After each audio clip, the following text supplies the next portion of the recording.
If you look at the meaning of educate in English, educate means to mold, to train. The other root, educere, means bring out, lead out. There are two different meanings. So the etymology of the word is already at the root of many problems we're seeing in education reform in many countries. The later definition of educere is the original definition. The new definition, educare, came around the 17th century, where education took the meaning of training for work. It wasn't about politeness, it wasn't about moral development, it was training for work. So this is where the meaning today of educate comes from. The schooling, the very academic sense of the word.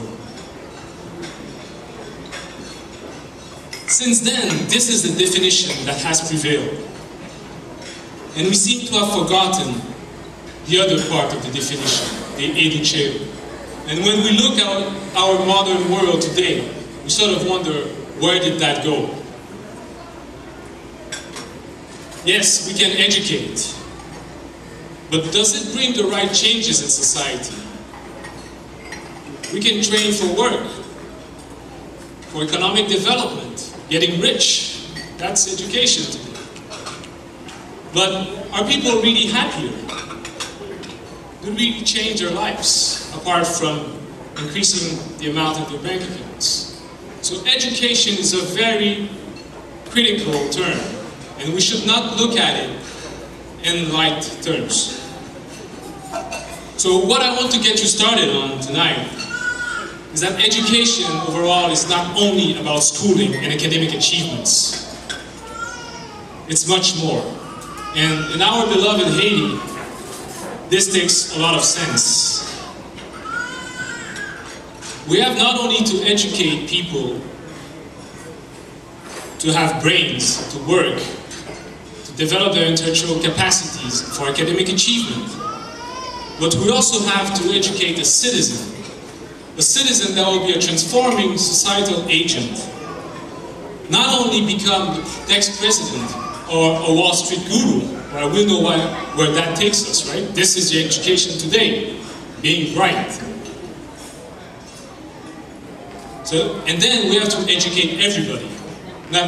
Nobody should stay on the side. Because the larger number we educate, the larger the number of these society-transforming agents we will have. They will serve as models, and they will try for excellence in every field, not only in the academic field, and every action they take. The last bit about education for all is very dear to me. I have an anecdote for you. Right after the earthquake, there were a lot of papers coming out in the press. And there was one I found just by chance like this. It was the coverage of the actions of young teenagers in the camps. What he was doing is going between camps and entertaining the younger ones. I think, if I recall right, he was maybe between 13 and 15 years old. And he was entertaining the younger kids from camp to camp. I would like somebody to take a wild guess, doing what? What do you think he was doing? And he was not breakdancing or rapping or imitating an adult. Okay? And it was not about laughing, but it was entertainment. What? No, not reading. Not either. He didn't know how to read, and he didn't know how to write, and he lived in the street. Not singing. He was doing scientific experiments. Can you imagine? He was playing science and technology-related games and showing them to the younger kids. I was flabbergasted reading the paper. I read it 2 or 3 times just to make sure that the journalist was, credible. So then I said to myself, what a wasted potential, right? And how many more like this in the country? We don't know, right? There are no surveys for that. Hey, can you make electricity with lemon? And do you know how to read? No, we don't ask these questions. Okay? In a country that so desperately needs its own people to evolve, such a waste is unacceptable. Why is it so? How come we got there? And how many other lives have been and are still being wasted like this, with Haiti getting deeper and deeper into poverty, illiteracy, and so on? We sort of know the answers to that, right? The situation is a consequence of over 200 years of negligence of the educational sector in Haiti. Public expenditure never went above 5%. And 5% is a peak. And you know what a peak is in a graph, right? And this is very recent. This is in the end of the 19th century. The average is more around 2% of GDP. Since the birth of the country, very few governments have prioritized the education of the masses. For as long as we can remember, school was reserved for the privileged, the people who could pay. So it is not surprising that Haiti is still lagging behind. And it's sort of continued because although there are different quality of school, you still have to pay a lot. As we saw at the beginning, over 90% of the schools in Haiti are private. Nevertheless, although there was not so much investment in education, the education system in Haiti managed to provide the finest of brains.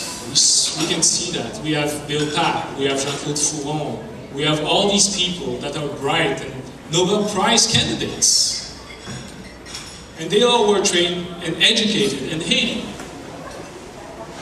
However, nowadays, things have changed. For the last 30 years, quality has went way, way, way, way down. Accessibility during the times of our parents, well, I would say of my parents, there was some progress made. There was some increase in accessibility. We started to accumulate competent human potential through school. Many kids started to find their way to quality schools. But as we know, with all the political turmoil in Haiti, years after years, from time to time, things went down and it never recovered this time. We were even in demand to educate other nations, right? So many African countries have had Haitian professors. I grew up in Montreal. Quebec in the 60s, they were educated by Haitian professors because they needed to speak French, and who in the North America could teach French? They were Haitians. So they came to Quebec to teach Quebecers who had to escape from the Anglos. So they needed to be educated for that. The numbers for education in Haiti are scary. I don't know if you see this, but I don't. So, okay. No, I'm not better. Anyway, I think I can know. Okay, the table that I show you here shows you how bad the situation is. Okay. Although accessibility has risen sharply over the last 30 years, we are still very far from achieving education for all. 87% is quite a good number in terms of accessibility, but we need to do more. Cuba has 100%. As an example. And with this 87% of enrollment in an elementary school, we still have over 500,000 children that are out of school. So this is quite a large number that we need to change. And even more dramatic is the dropout rate. 22% of the kids starting elementary school do not finish. And in addition to this dropout rate, the ones that stay, I think it's 14% redo their classes. So this 22% It's probably much higher, because after redoing your class 3 or 4 times, maybe you end up dropping out. And these numbers are for elementary school, and they are even worse for high school. So how can you achieve sustainable development if you do not invest in human capital through education? The public expenditure, as I said, is very low. So in 2002 it was 2.5%. The year before it was 30% less than that. Okay? We got a peak around 2009, I think, of 5%, but that was the only high number. So there's no way you can think that you will develop a country if you don't invest in education. And the forecasts, they're dim. If no adjustments are made, these numbers will worsen. Illiteracy, which is about 40%, will rise, right? And this will not only affect the illiterate himself, its family, because they're going to be marginalized. They won't be able to support themselves, their family, and most of all, they won't be able to contribute to the society in which they live. And also, what will happen is that this will have a detrimental effect on socially and economically, increasing even more the pressure on the system. So, and its seminal work, published in November 2011, GRAN, which is Groupe de réflexion et d'action pour une Haïti nouvelle, a group of reflection and action for a new Haiti, which the Boston chapter president, Charles Lucien, is here with us tonight and has all the publication of the group. We have identified 12 fundamental challenges. So we have worked from the day, 1 week after the earthquake, until November 2011, 9 months. About 150 people worked on this. Haitian academics, Haitian professionals across the world, not only in Montreal, to come up with a program, with a book that we talked about earlier, proposing programs for the reconstruction of Haiti. So to do this work, we have identified challenges that we need to overcome so that Haiti can enter the concert of nations. These 12 challenges are presented here. So the first challenge for which we are united tonight is the chronic lack of education of the population. The second challenge is the inaccessibility to basic healthcare. If you're not in good health, you cannot learn, right? Third challenge is the high unemployment rate, especially the young population, over 85% of unemployment. And you know, the numbers vary. Somebody can tell me it's 90, 92, or 80. But it's in these numbers, it's way too high. And the young population, if you go to Haiti, you see everybody's just sitting in the street and waiting for something to happen. The loss of demographic control. So if you don't work, if you wait for something to happen, what else can you do, right? Just love. Kids. Inability to create wealth. This is an extremely important problem. If you don't have a job, you can't create wealth. If you can't create wealth, you cannot pay for the services. You cannot go to school, you're not educated. Then you cannot have healthcare. So the ability to create wealth is central to many of the problems of Haiti. There's a severe weakening of the state. As you can see, we're not really running the country, right?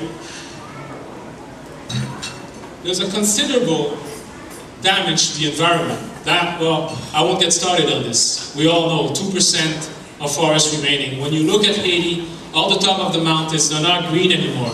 They're brown. Continuous impoverishment of the population. Well, that comes from the rest.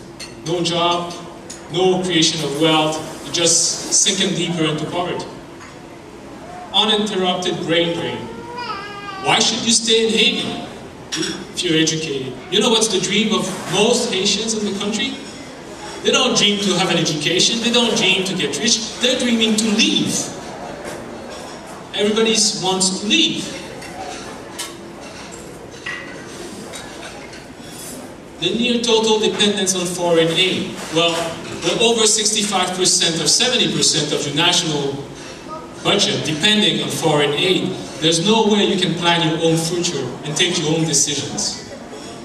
And this consequence of this is a considerable reduction in the national sovereignty.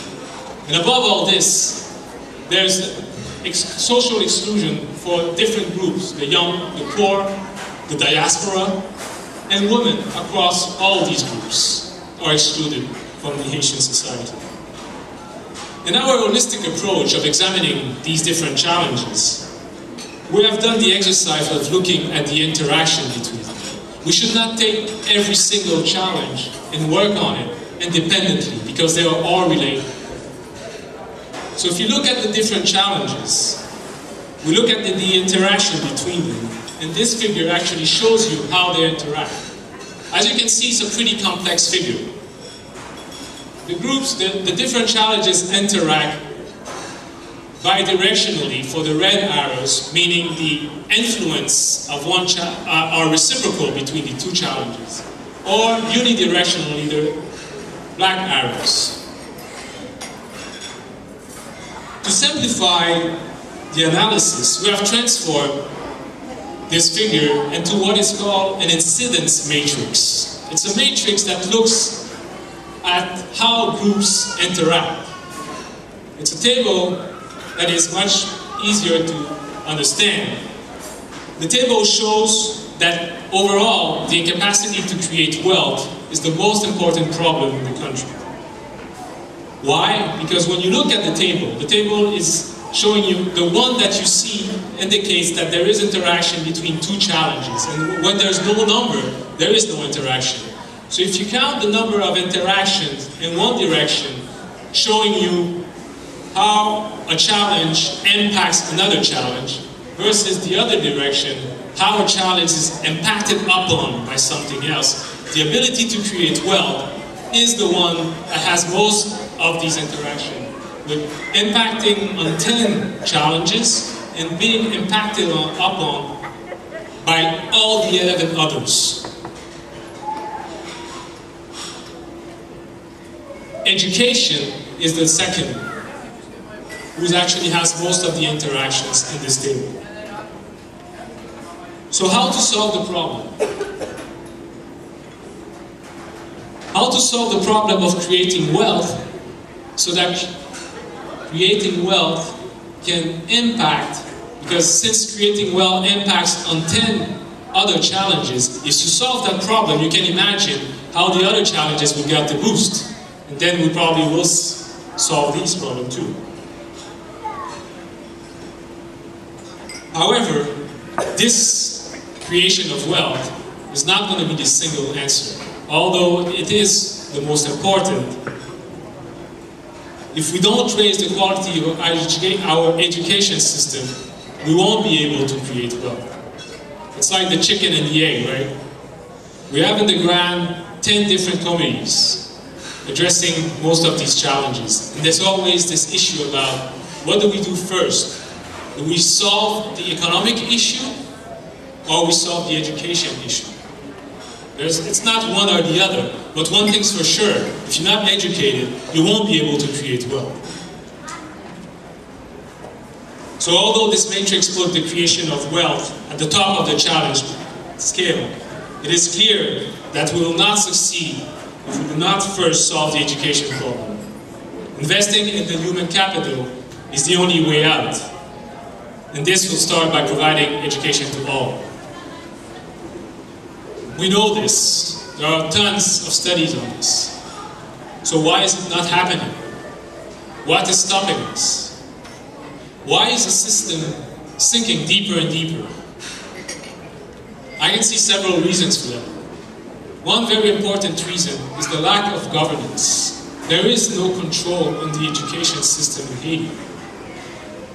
And this has give rise to the now so famous L'école Bolette, of very disputable quality. And this is affecting us severely. Because what happens in these schools is that the quality is so low, the people coming out of these schools don't have the education that we need. There is also the underqualification of teachers, which is affecting the quality of education. Another very important thing is a complete absence of evolution of the teaching methods. I'm always surprised when I go to Haiti, walking in the streets and hearing across the window people memorizing the same way I was memorizing when I left. And I can tell you that was a long time ago. Very. It's incredible. So things have not changed. And then there's a complete absence of renewal of the curriculum. I do some science kits for kids in Haiti so that they can be introduced to science. And when I started the project, I went to a school in the plateau to get a feel of what was needed. And I asked the pastor for a book that was used in the class for science teaching. When I opened the book, I was surprised. It didn't look like this from the outside. But the copyright on the book was 1966. 1966. This is the book they were using to teach science in the backcountry to the kids. So no renewal of curriculum. And in addition to this, there's no adequation between the curriculum taught in classes and the official curriculum on which the kids will be examined, the national exam. So you are actually learning something that will not be of use for the national exam. So this is also a consequence of the lack of control. And the other problem is the galloping demography of Haiti. Why is that affecting education? Because it raises the demand to unsustainable levels. It's putting more pressure on the system that is already extremely fragile. So what we end up having are classrooms with a teacher-to-student ratio that's way too low. Classrooms of 1 for 47, for 50, for 60. This is not a place to learn, and even less a place to teach well. So how can we reform the system? Because that's what Haiti needs in the long run. That's the only way we can get out of this. Only an educated nation can plan its own future, develop its own vision, and know which and how to take the necessary action to achieve its goals. First and foremost, we need a plan. There are no plans in Haiti. Everything is urgent. It has to be done today. Everything is urgent. You need a plan. There's no way the emergency will solve the problem if you don't do it according to a plan. It's not a plain and boring bureaucratic plan that is drawn up in the big organization. It's a plan that needs a very clear vision of where we want to go. I was very pleased to hear Professor Silva talking about these kids, saying that they knew exactly what they wanted for their town. That is very encouraging. But this vision that needs to be developed is a vision of the type of Haitians we want to have in 20, 30, 50, 100 years from now. What type of person you want it to be. And this is of utmost importance. Because before thinking about training top-tier professionals for the development of the country, we need to train a citizen. A citizen who is conscious of its role in the development of his society. A citizen that is respectful of the rules and of his fellow citizens. That will be to evolve socially and intellectually. Only then, when we're done training, forming, educating the citizen, he will be mature enough to evolve into a highly trained professional that will be there with his expertise to develop the country, but with a conscious of a citizenship conscious that is not going to be what we know now. If we restrict ourselves to train highly qualified professionals without consideration for this collective awareness, we're bound to perpetuate the current system. For this, we need role models. We need to show the pupils in school that we are what we are training them to become. Because the example they have is not very bright. So a teacher in school needs to be a role model himself. Because just telling kids not to do this or to do that, and turning your back and doing it, don't worry, kids will see.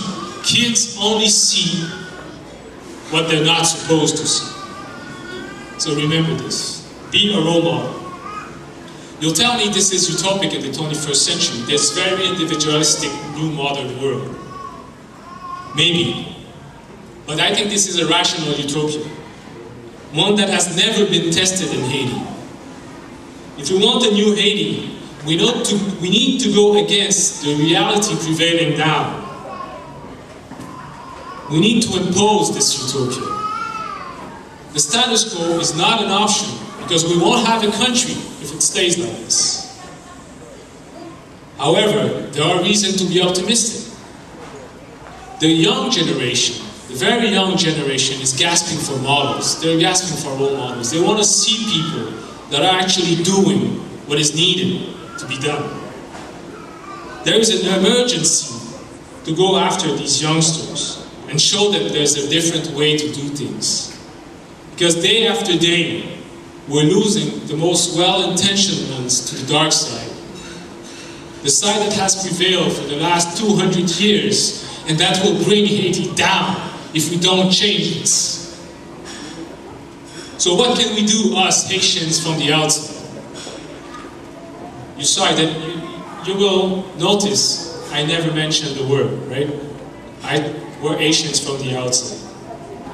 First of all, we have to understand that the changes we want, the changes that are needed, won't come overnight. We should not continue this emergency, this chicken, or how do you say it? Something running after his tail, right? We have to stop and think. So in Ghana, what we like to say is that we don't expect to enjoy the new Haiti that we're working and hoping for. We're working for the next generation. We won't be there when things happen.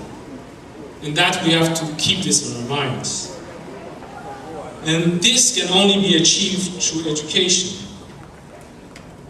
We're working for sustainable changes that must be rooted deep down in everybody's mind in the Haitian society so that these changes can happen. So patience, a Haitian virtue, right? No? This is what we need. It's a must. Things won't happen if we're not patient. And if we want absolutely to see the future.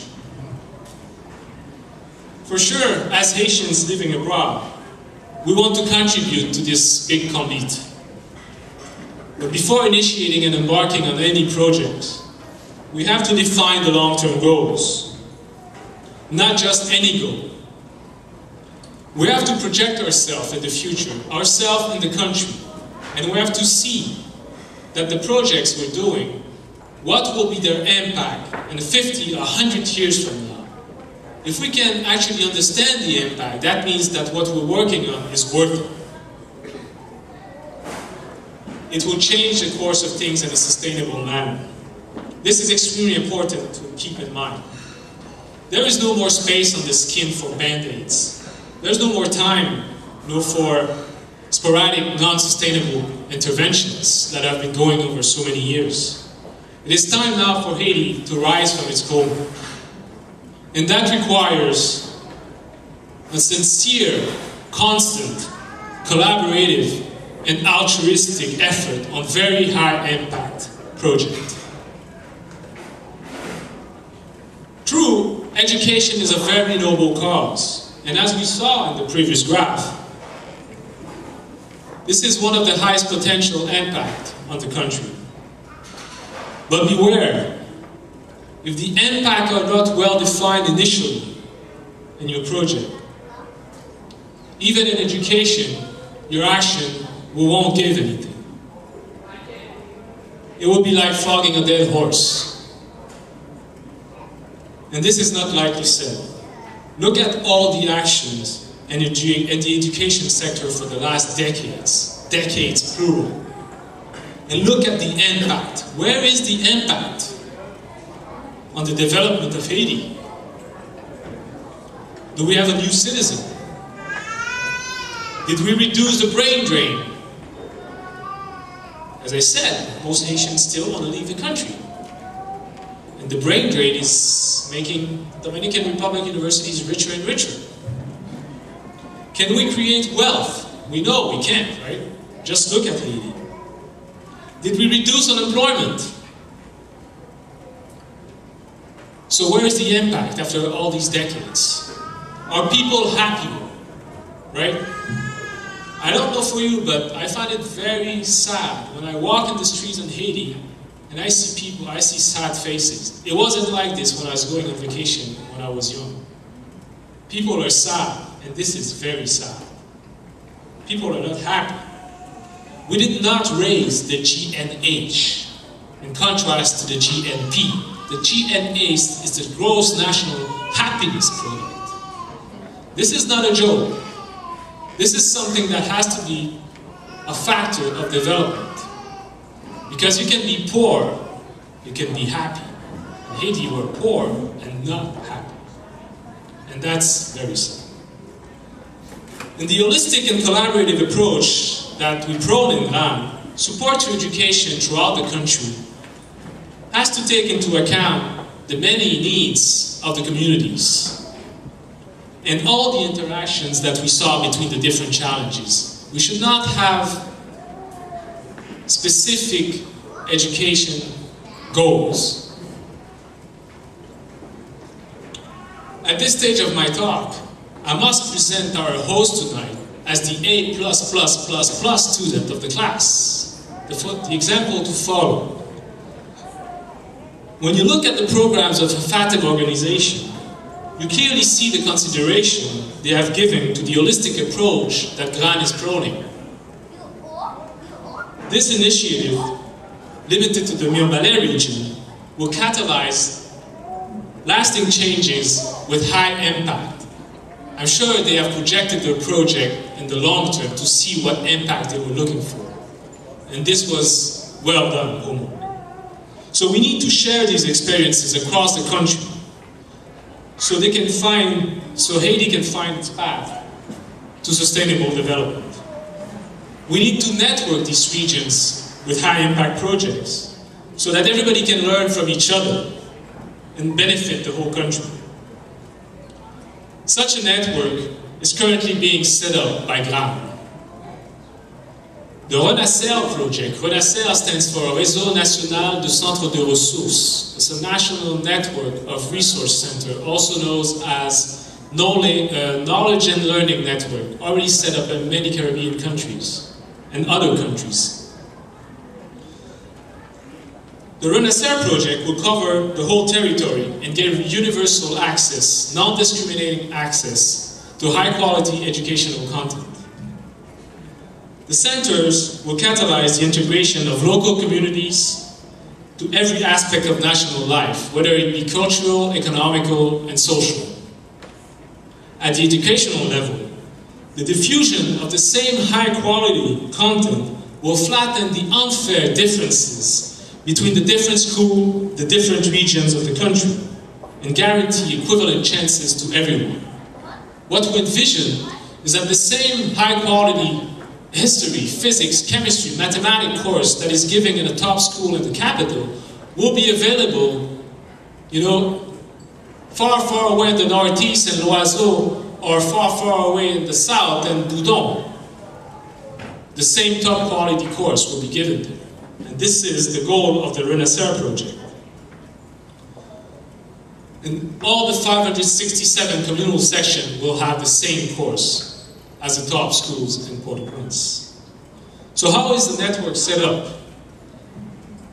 The network will be organized in 3 different levels.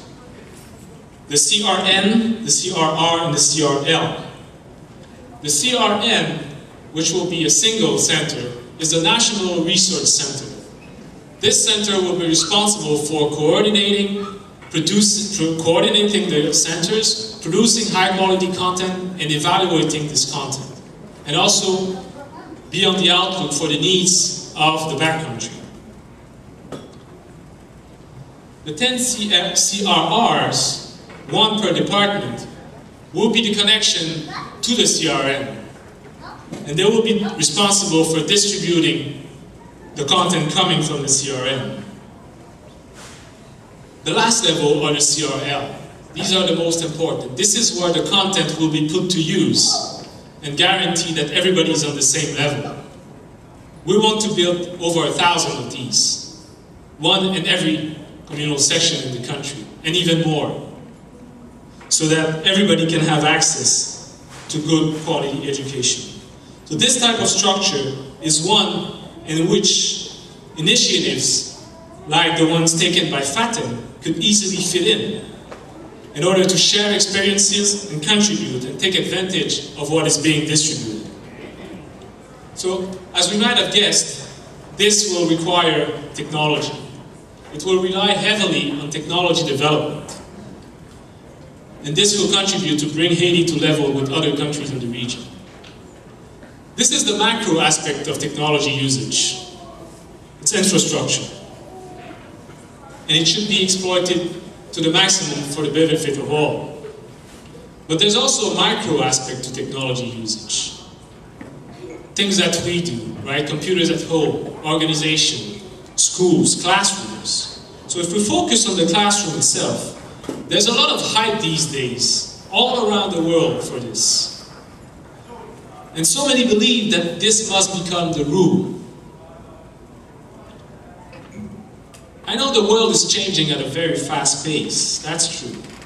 And with it, the school culture, the education culture, and learning is changing. As always, these changes, there's a tendency to generalize this new culture. Everybody should be the same.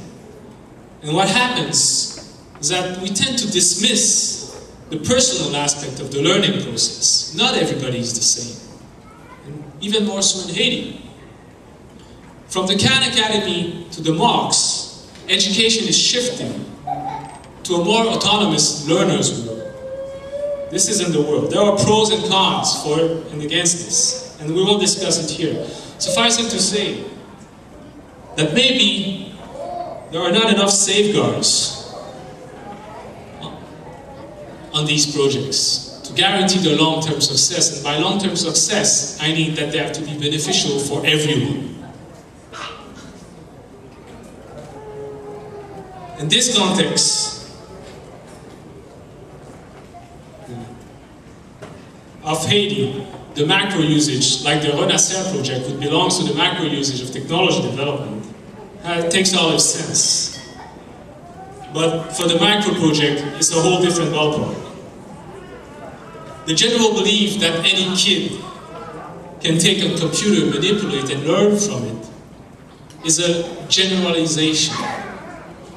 It's not, it can be very misleading. We cannot go on with this, just think about it, and just implement it. Especially in the Asian context, there's a risk of increasing exclusion because of that. A computer is just a tool, and as a tool, it opens up many learning avenues. And as a tool, it has to be used efficiently for the right purpose. Nous ne pouvons pas prendre une vis tête carrée pour nous mettre sur une vis qui a une tête plate. Et nous ne pouvons pas essayer de changer tête carrée pour le fitter sur tête plate. Donc pourquoi ça ne t'a fait ça avec technologie dans classe? In Haiti, in addition, there are many obstacles to the efficient use of computer in the classroom, starting with the teachers. Considering their level of knowledge, extensive training will be required for them to take full advantage of this new medium. I don't know for you, but one thing I've learned about using computers, and I'm very computer literate, is that it requires quite a dose of intuition to become computer literate. Imagine somebody in teaching in a remote area of Haiti that didn't go to teaching school. He just teaches because he's the oldest one in the village. How can he work with this? Even with a lot of everyday training. It's complicated. Computers are never as easy as they want us to believe, to think, right? Even if you have an apple on your desk. Then, in addition to using laptop or tablets in the classroom, there's a new teacher-learner relationship that has to develop with technology for the successful integration of this new pedagogy. In our modern world, there's starting to be important research on this, because people are seeing that the relationship is changing, and with this, the learning is changing. However, I don't believe that in Haiti we're thinking about this. There must be a new connection established between the learner and the teacher to make the experiment beneficial for the learner.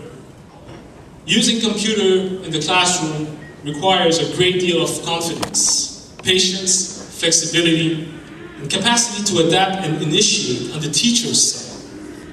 So you see how much training there is to do for teachers in Haiti to use computers in the classroom. So therefore, tech in Haiti's classroom, yes, definitely, it's a must. But please, with a lot of caution, optimal training and continuous accompaniment. One last word of caution to do with technology is the content, especially in the Haitian context. This is an issue we have already been faced with in the old days with French book and spreading of the French culture. Probably some of you remember going to ski with Martine, right? Or counting French francs. At the speed technology is entering our lives, we have to make sure that contents respect the Asian context. And the speed of technology in schools is extremely fast. Because local content production in Haiti has always been a problem, we have to be careful about what will be disseminated in the classroom through technology.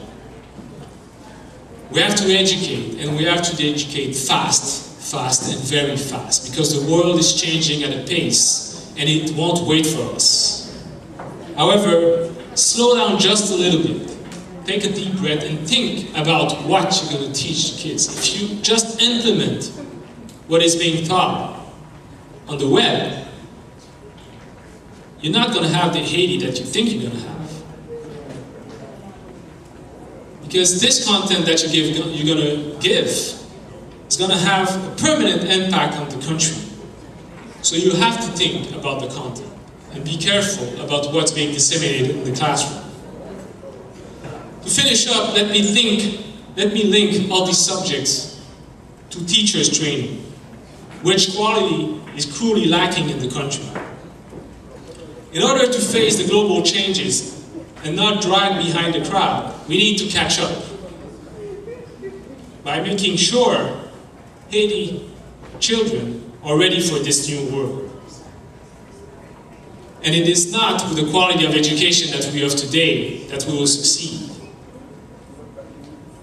Whereas some believe that we can make up for this by sending dozens of foreign teachers and professors recurrently, this cannot be sustainable.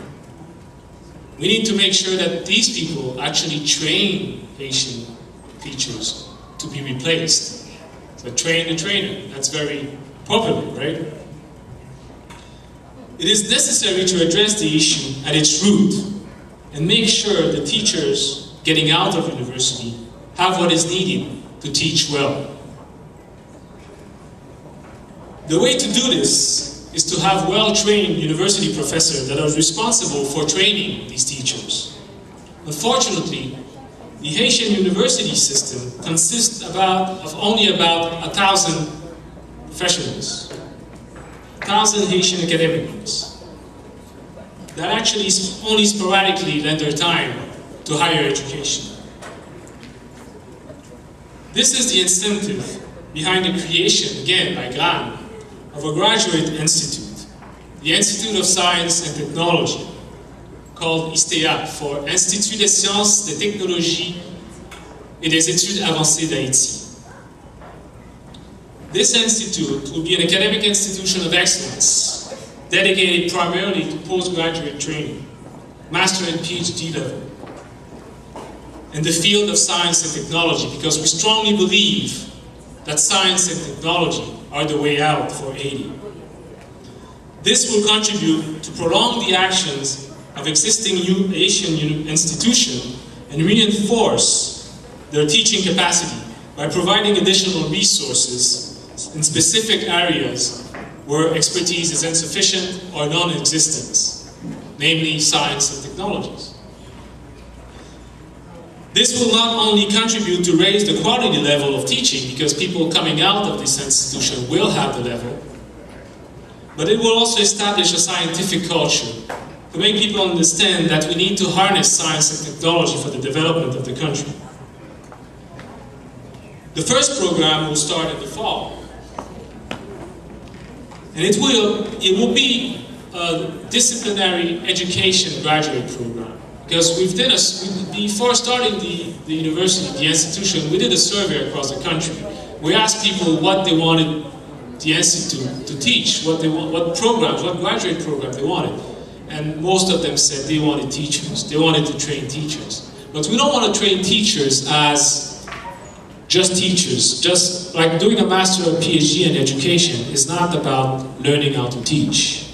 So that's why we're making this program as a disciplinary program, which will be training teachers in specific disciplines of science and technology. If you want more details about the ISTEA, which is the acronym for the institution, this weekend on Metropolis, Samuel Pierre, which is the president of grahn-monde and of the institution, is giving an interview to Nancy Rock. I guess it's today and tomorrow on the radio. And next week in Haiti, we will launch the institution. It will open up for admissions next Wednesday, the 26th. So Haiti needs new leaders. And they are there, just waiting in the new generation. They have the will, the guts, and the energy. They are eager to learn and put their life at the service of their country. However, they don't have the means or the role models to help them achieve their goals and guide them on their path. Therefore, most of them are dreaming to leave, but they don't want to leave. So therefore, we have a mission. Well, we have a mission. Maybe I want to impose it upon you. I know I have a mission. I can rephrase it in a less directive way. I believe that we as Haitians living abroad, having the chance to achieve what we have achieved, have a duty to Haiti. We have to get involved in the most altruistic way. And I insist on the word altruistic. So that every children of Haiti can envisage a better life in a country where they want to stay and contribute to its development. We have to collaborate on high-impact projects for which we know, and we have to keep that on our minds, we know that we won't be here to harvest the fruits of our labor. We're not doing it for us, we're doing it for Haiti. Vous avez fait être ensemble, non? C'est pas une blague. Nous parlons comme ça souvent, tête ensemble. Mot pour bitlan, c'est pas un mot qui est exotique, que nous carrément comme ça. Tête ensemble avec combit. C'est un débat qui doit prendre tout sens sur le développement Haïti. Il faut que nous suspendions parler, il faut que nous suspendions dire, il faut que nous agissions. So, tant que nous disons ici, non?